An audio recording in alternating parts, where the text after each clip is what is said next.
Parlons maintenant de l'intelligence artificielle et des ressources humaines en essayant de réfléchir sur les limites de l'intelligence artificielle en ressources humaines. Il y a deux grandes limites majeures. Déjà, l'IA formate.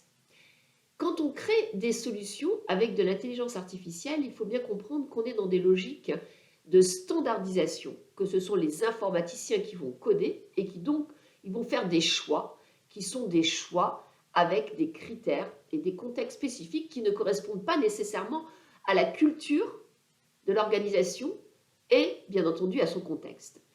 Pour ça, je vous invite à lire un livre très ancien qui est de Laurence Lessige et qui s'appelle The Code is Law. C'est un livre qui rappelle qu'en fait, en créant des IA, on formate des solutions et que quelque part, on enlève un certain niveau de libre arbitre. Le deuxième aspect très négatif de l'intelligence artificielle, c'est bien sûr tout ce qu'il y a autour des biais. On le sait, dès que l'on utilise des datas qui sont des données passées sur des échantillons spécifiques, il va y avoir des biais. Prenez l'exemple de LinkedIn qui en fait est sans cesse à corriger ses propres algorithmes parce que si elle les laissait sans correction, eh bien les algorithmes enverraient des biais sur les offres d'emploi. Les offres d'emploi les moins intéressantes iraient tout de suite vers les femmes. Donc c'est très intéressant de voir qu'il y a sans cesse en fait des biais qu'il faut corriger si on veut un minimum d'éthique. Et pour ça, eh bien, nous avons rencontré une start-up très intéressante qui s'appelle MBS. Et cette start-up corrige les biais dans les IA.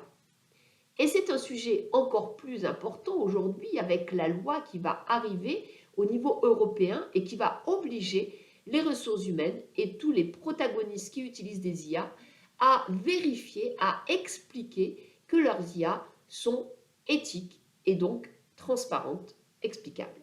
Donc ça, c'est vraiment un sujet sur lequel il faut porter attention.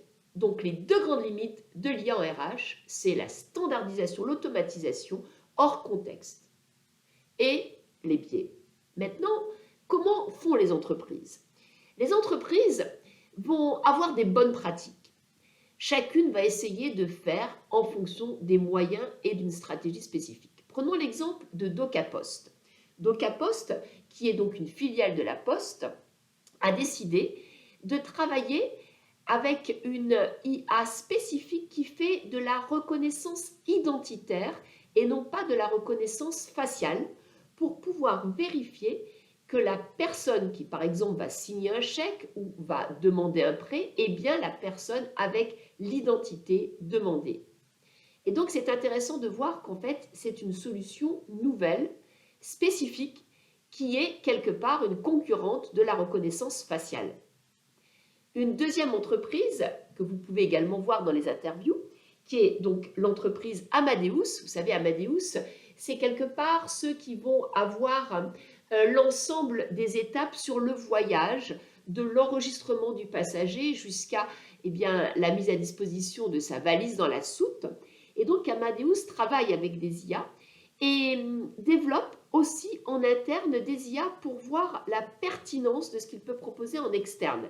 Et donc, dans l'interview que nous avons réalisée dans le laboratoire d'intelligence artificielle à Sophia Antipolis, le responsable d'Amadeus nous explique comment l'IA est au service des notes de frais en interne et permet de pouvoir classer, identifier et automatiser les notes de frais. Donc, c'est une bonne pratique.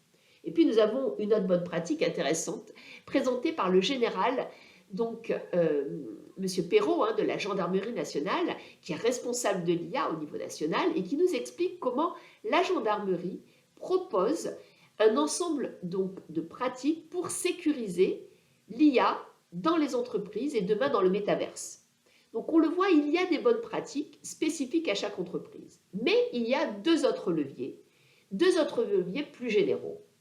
Le premier levier, c'est les chartes éthiques en IA. De nombreuses entreprises créent des chartes qui permettent d'avoir un cadre de confiance.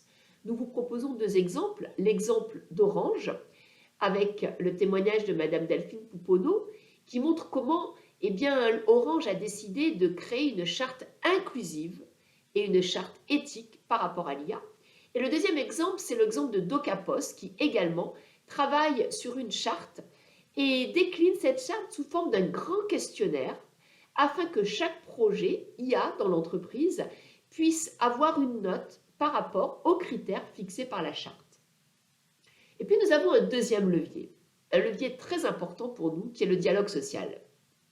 Nous vous proposons de lire un rapport que nous avons écrit au sein du Learning Lab Human Change avec Olfa Grezel et Isabelle Galli. Et ce rapport montre qu'en fait, l'ensemble des partenaires sociaux que nous avons interviewés dans la filière métallurgie, avec bien sûr la participation de notre sponsor, l'entreprise Malakoff Humanis, les partenaires sociaux sont prêts à réfléchir sur une IA éthique et sont prêts à parler d'IA dans l'entreprise.